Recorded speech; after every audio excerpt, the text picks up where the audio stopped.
filme conta a história da tumultuosa vida de Herman J. Mankiewicz, roteirista da obra icônica de Orson Welles, Cidadão Kane. Antes de mais nada, é preciso entender o seguinte: para assistir o Mank, é necessário que você tenha assistido Cidadão Kane, o clássico dos anos 40, um dos clássicos do cinema. Se você nunca assistiu, é melhor tu assistir antes para depois assistir essa produção da Netflix. Quando David Fincher gravou, ele gravou já com a ideia de que o espectador já tenha assistido Cidadão Kane. Se tu não assistiu, a sensação é de um distanciamento muito maior em relação à história. Não tem como acompanhar o filme sem ter assistido Cidadão Kane. A direção é do David Fincher. Ele dirigiu Clube da Luta, Zodíaco, Seven e o mais recente, Garota Exemplar.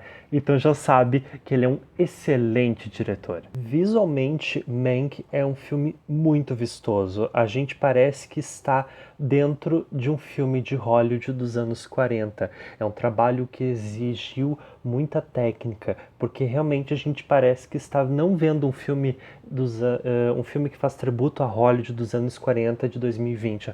A gente parece que está vendo um filme dos anos 40, usando toda a técnica da época. E tem cenas que a gente percebe, quem viu Cidadão Kane percebe que é quase que uma homenagem visual ao Cidadão Kane. Tem uma cena de acidente de carro que eu fiquei impressionado, porque a cena do acidente utiliza as técnicas usadas naquela época. Então, realmente, é um trabalho que exigiu muita técnica. A fotografia em preto e branco.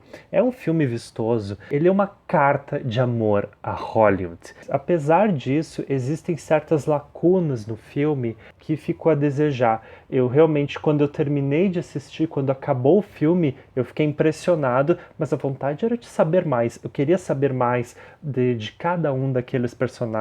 O elenco é um show à parte. O Gary Oldman é um dos grandes destaques aqui. Ele tá ótimo fazendo. As dificuldades do personagem em relação à bebida, os problemas em relação à vida pessoal, a maneira como o personagem era um personagem impulsivo, então ele dizia o que falava, o que vinha na mente falava, as dificuldades em relação à criação do roteiro de Cidadão Kane. A gente vê toda a memória afetiva, os relacionamentos pessoais que ele tinha, as amizades que ele tinha. Outro grande destaque é a Amanda Seyfried, que é a melhor interpretação dela de toda a sua carreira. Ela com certeza será indicada ao Oscar de melhor atriz coadjuvante. Mas além dos dois, todo o elenco coadjuvante é muito bom. O elenco desse filme é um show à parte. Não existe um trabalho único de ator, existe um trabalho num todo, principalmente o Arliss Howard. Ele interpreta o Louis B. Mayer. Ele é o que rouba a cena. Eu acho que ele rouba a cena nos momentos em que o Gary Oldman aparece, ele acaba roubando a cena. Eu gosto muito desse personagem e eu espero que esse ator seja indicado também a ator coadjuvante. E principalmente, isso que é um assunto do filme muito presente, é a eleição ao governador da Califórnia de 1934. Mas nos momentos em que começa a se aprofundar nas questões, ele volta para a atmosfera hollywoodiana. O que o filme quer mostrar é que Hollywood realmente se envolveu politicamente. E a gente vê também como Hollywood era manipuladora, como ela era uma grande indústria que conseguia tramar tudo, conseguia manipular as pessoas e mexer com a cabeça da população. A partir de agora eu vou dar um certo spoiler que infelizmente eu não consegui segurar, eu tenho que falar sobre isso, então se não quer ouvir, pula para este tempo do vídeo. Então, muito comentado, muito falado em relação às verdades impostas no filme, porque se tratando de uma biografia, de um filme baseado em fatos, principalmente de uma produção de um grande filme, de um filme como Cidadão Kane, que até hoje é serviço de estudos para cinéfilos e faculdades e amantes do cinema, como expor um ponto de vista dessa maneira. Apesar de ser uma biografia, ele é muito mais voltado ao ponto de vista do diretor David Fincher. Certas coisas que são apresentadas no filme não são o que realmente aconteceram. Por exemplo, a relação da Marion Davies com o Mank, não existe nenhum registro que essa relação de amizade tenha realmente acontecido. Não existe nem provas de que isso nunca aconteceu ou que isso realmente aconteceu, que é muito presente no filme.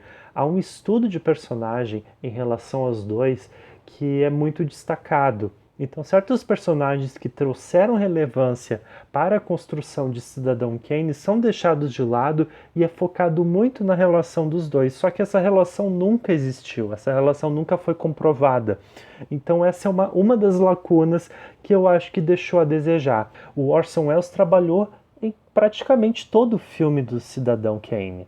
A direção, a produção, ele que atua no filme, querendo ou não, ele teve que se envolver no roteiro também, até chegar à versão final de Cidadão Kane. Então não tem como que o Orson Welles não tenha escrito o roteiro ou só tenha lido e dado cheque. Ele com certeza tinha que fazer certas alterações para chegar a um resultado final. Então foi um trabalho em conjunto, apesar de toda a ideia ter vista do Mank, apesar de toda a ideia ter sido escrita por ele. Eu saí realmente muito contente com o filme, apesar do final ser, acho que até polêmico, que pode servir a inúmeras discussões. Nesse sentido, eu vejo que esse filme é uma carta de amor ao cinema. Eu não vou cansar de dizer isso, que eu adoro filmes que falam de cinema. Então, para quem é cinéfilo, é um prato cheio para assistir.